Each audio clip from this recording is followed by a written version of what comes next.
कधी बोलताना अवघड असले पण कृतीत आणणं फार सोपं आहे.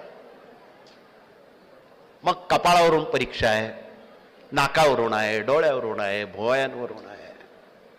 गुन्हेगारी जगतात माणसं ओळखताना या शास्त्राचा उपयोग आमचे पोलीस अधिकारी करतात.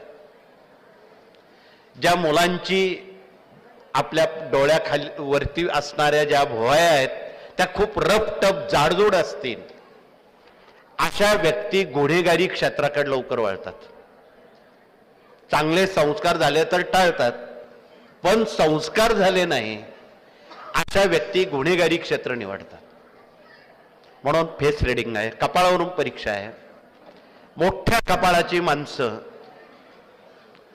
दूरवर दृष्टी टाकणारी मंगळाची असतात, परंतु अपमान सहन होत नाही, खोटं चालत नाही आणि बॉसिंग चालत नाही अशा स्वभावाची असतात.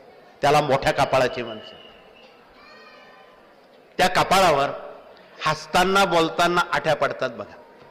अर्थात आठ्या पडण्याचे दोन प्रकार आहेत. त्यातली आठ्या पडण्याचे प्रकार जर ओळखायचे असतील तर पुण्याच्या सदाशिव पेठेत, नारायण पेठेत तुम्हाला कळेल. इथं आमचे काही पुणेकर बसलेले. सकाळी सकाळी जर तुम्ही त्यांच्या घरी गेला, कॉलबेल दाबली, कपाळावर तर आठ्या पडतातच, पण शब्दाचं असं स्वागत केलं जातं, आपण चहा घेऊन आलाच असाल, जेवण करून आलाच असाल, पुढच्या वेळी आमच्याच घरी या म्हणजे आम्ही कुलूप लावून निघून जाऊ.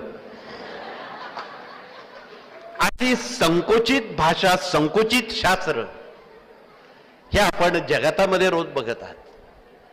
परंतु हसण्याचे, हसवण्याचे दोन प्रकार आहेत. ज्यावेळी हसतो त्यावेळी कपाळावर आठ्या पडतात. साधारण 3 आठ्या पडतात, कुणाच्या अनेक पडतात. कपाळावरची पहिली आठी पूर्ण पडत असेल.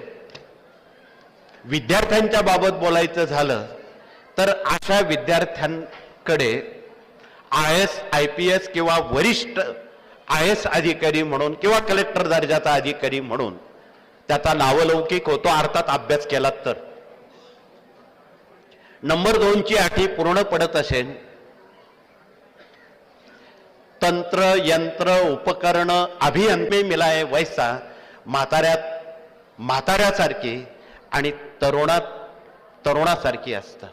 अशा कपाळावर जिथे आपण गंध लावतो त्या ठिकाणी तीळ किंवा मस चिन्ह असेल किंवा काळा ठिपका असेल, तुम्ही त्याला पहिला नमस्कार करा. बाबा तू मोठ्या बापाचा. वाद घालण्यामध्ये हे लोक कधीही मागे नाही.